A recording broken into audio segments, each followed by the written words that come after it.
Assalamualaikum warahmatullahi wabarakatuh. Banyak sekali pertanyaan jamaah, Ustadz kasih kami channel untuk kajian anak-anak muda. Di antara anak muda berasal dari Aceh, luar biasa. Channelnya Maulizul Akbar Nab. Tonton, subscribe, like, share, komen. Assalamualaikum warahmatullahi wabarakatuh.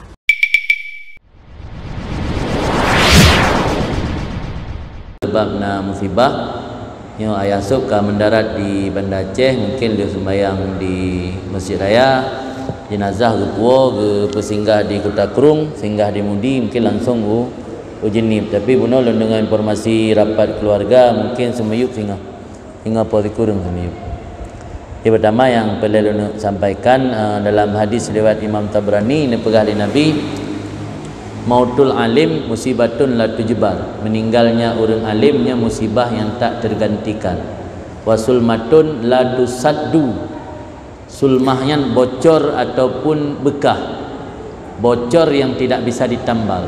Ibarat peluk ka bocor, hanangan pu ta tambali ta tempeli, yang meninggal orang alim. Yang meninggal orang biasa je tak gantung orang lain. Punya orang alim meninggal yang ibarat sabuh kebocoran yang tidak bisa ditambal. Wa najmun tumisa, bagaikan bintang yang padam. Mati siro sabuh kabilah urang lebih mudah di sisi Allah daripada mati siro orang alim. Yang pertama ini berkaitan dengan masalah musibah. Yang kedua, karena mungkin dia kata tepu ayah sama-sama mencalonkan diri. Pengakuan ayah yang kata dengar langsung dan di media sosial kita kalen kembali lem, ayah niat kenan murni untuk niat perbaikan. Walau ternyata kadang-kadang han sanggup tanya bekerja untuk memperbaiki sendiri.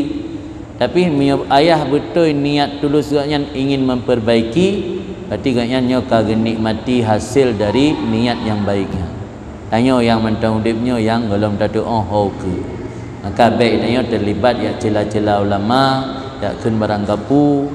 Karena hikmat yang lain, Allah ni cok pulang ayah juga dalam masa kampanye. Mungkin Allah lebih sayang ayah, karena mungkin nangronyo letak fitnah, letak kezaliman kan. Hana layak ayah buat tempatnya, maka ni panggil dalam watai yang secepatnya juga dalam kampanye.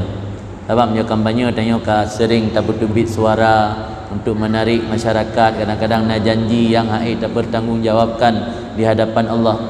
Untuk ayah alhamdulillah. Oleh dia sabar musibah kan selamat. Selamat daripada fitnah dunia. Allah kagak berselamat gatnyan.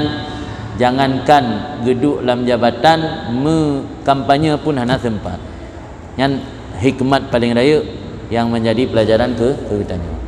Jadi nyan sabar musibah baik itanya terbawa dengan kebiasaan buruk urang bak media mencela ulama keun meranggapu. Karena niat baik orang hendak terdupu lah mati kecil. Ini tahu ko orang lain negara tu. Dia tanya galak taik jabatan untuk memperbaiki nasib rod. Tahu ko orang lain lagi ansip. Lanjut. Kadang-kadang juga yang jerah nit ke. Juga yang jerah nit alhamdulillah kagak nikmati hasil. Kagak cak pahala ba Allah. Itanya yang laudip gaduh tahu ko nit gap. Nyo yang hana jelas. Jadi yang sabar-sabar musibah. Mudah-mudahan Allah lebih hikmat yang paling raya ke yang mendum.